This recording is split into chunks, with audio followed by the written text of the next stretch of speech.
আগামীকাল আপনাদের যে আন্দোলন এবং কর্মসূচি রয়েছে সেটার পর যদি আপনারা কোনো ফলাফল না পান তাহলে আগামীতে আপনাদের পরিকল্পনা কি থাকবে? আমরা যেহেতু এই বিষয়টা এখন আর খুলনার মধ্যে আন্দোলনটা শুরু হলো, খুলনার মধ্যে সীমাবদ্ধ নয়, এটা ছড়িয়ে পড়েছে বৃহত্তর সিলেট এবং বিশ্বে।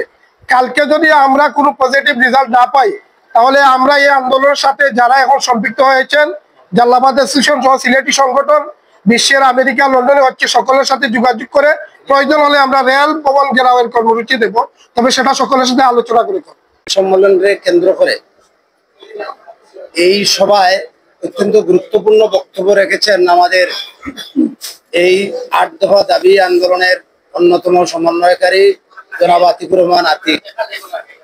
আমরা প্রত্যেকে উনার কথার প্রতি একমত পোষণ করছি। তার পাশাপাশি আমরা বৃহত্তর সিলেটবাসীকে আবেদন জানাতে চাই আজকের এই সাংবাদিক সম্মেলনের মধ্য দিয়ে। দীর্ঘ ৪ মাসের এই আন্দোলন দিকে দিকে পর্যায়ে এসছে।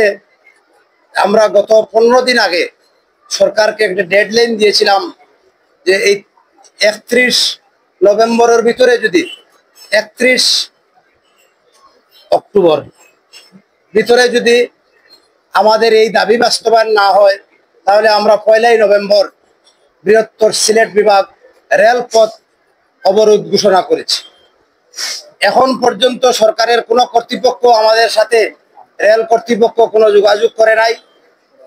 এই কারণে আমরা ভেবে নিয়েছি যে আগামীকালকের এই অবরোধ আমরা পালন করতেই হবে।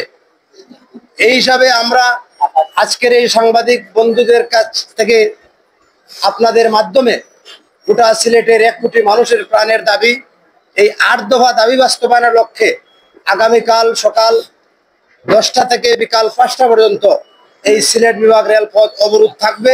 এবং বিশেষ করে এই কুলাউড়ায় আমরা সকল শ্রেণী পেশার মানুষকে নিয়ে আমরা এই কর্মসূচি বাস্তবায়ন করব।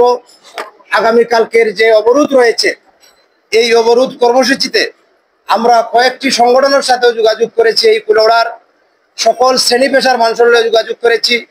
পরিবহন সেক্টর 2359, 2403, বাস মিনিবাস 1223 সহ সকল শ্রমিক সংগঠন কালকে স্ব অবস্থানে মিছিলে আমাদের এই কর্মসূচি রেল স্টেশন কুলাউড়ায় তারা সমবেত হবে।